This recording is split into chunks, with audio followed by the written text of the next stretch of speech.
What's it like to be a Christian in an overwhelmingly Muslim country here? Well, Christians here in Jordan have always felt, really one and the same with the Muslims in Jordan.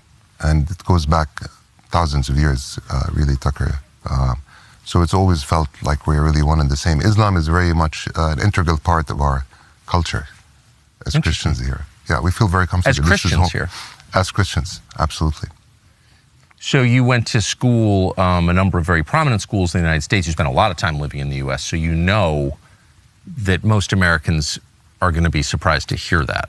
Oh, of course. I mean, a lot of my American friends, when I first met them, they were surprised that, I'm Christian from Jordan.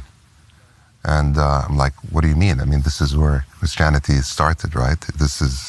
We are the ancient Christians. Islam is an integral part of the culture for Christians here. What does that mean? Well, look, it's the faith traditions are so similar. If you look at the Quran, for example, the Quran is Jesus was mentioned 25 plus times in the Quran. And he was mentioned under different words, different names. So Isa is what his name is in Arabic. The Word of God, that's actually from the Quran. The Messiah, Al-Masih. That's also Ibn Maryam, son of Maryam. The other thing that you might find interesting is also the Virgin Mary, right? I mean, she was mentioned 30 plus times in the Quran. She's revered, right?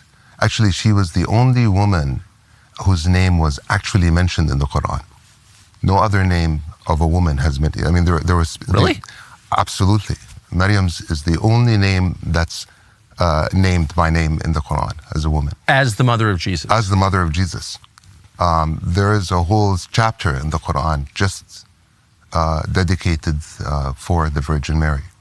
So you can see, and of course the same prophets, many of the same prophets, whether it's Elijah or Moses or Abraham or they're in the Quran, as they are in the New Testament and the Old Testament. So the faith traditions are very similar. So that's why the Muslims are actually very accepting of the Christian faith traditions. They are encompassing of the Christian faith traditions.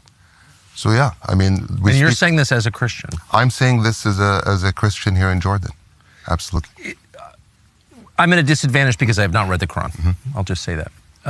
But we have been taught for 25 years, since 9/11, that Islam is inherently hostile to Christianity. But you don't believe that? I totally disagree with that. I think hostility is, is a human thing. Yes. You find humans on all sides of the spectrum that are, compassionate or hostile. That's a common thing across humanity, across the world. But to demonize one religion, to say everyone in that religion is hostile, is an atrocity, Tucker. It's absolutely not true. I agree with that. Did you experience discrimination growing up here as a Christian? Never. I've never felt discriminated against as a Christian. That's true? It is true. There's another story on the Church of the Holy Sepulchre. I think it's, it shows you just how old these traditions are in the region and how welcoming it used to be to people from across all faiths, be they Jewish or Christian or Muslim, right, in the past.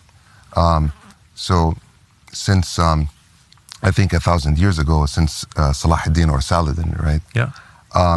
The keys to the Church of the Holy Sepulchre, did not belong to any of the Christian denominations because they couldn't agree amongst themselves, right? The Armenian, the Orthodox, the Catholic, Ethiopian, like who's going to have the key to the church, right? And actually that key was handed to, at the time, Salahuddin. And even today, those keys are handed to a Muslim family. It's, I think, the Nsebe family of Jerusalem. They open the church in the morning, and they close the church at night.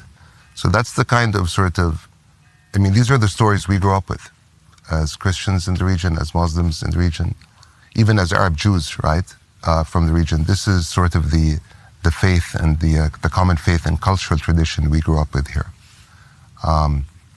So a lot of the stuff that we see today is very new, These are lines drawn in the sand by colonial powers that really sort of destroyed that social cohesion and the social fabric that existed here.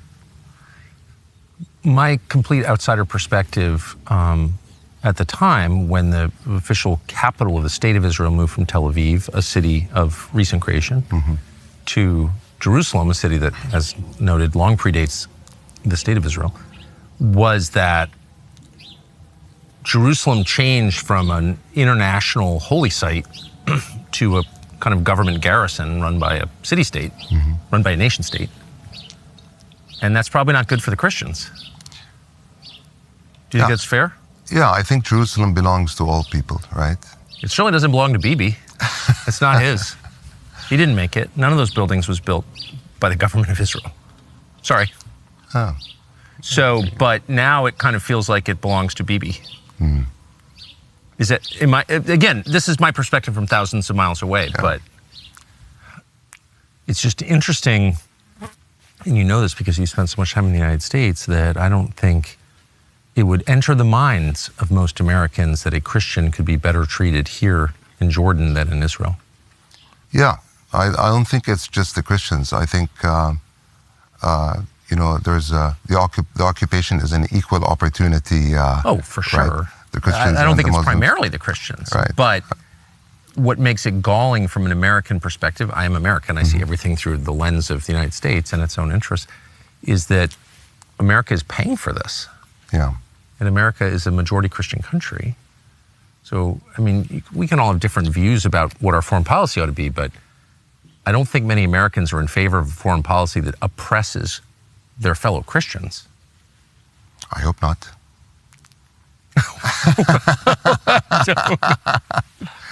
I hope not. I mean, you see the point. Yeah, absolutely, absolutely. I think, I mean, my advice would be to the Christians that really care in the U.S. is talk to us. Talk to the ancient Christians. You know, we've been here since Christ. We're here. Don't just listen to the D.C. experts. You know. Well, so they don't reach out to you? No, in fact, I think what I'm sharing with you today is something that's novel, right? This is not a narrative, I don't think, that you hear, right?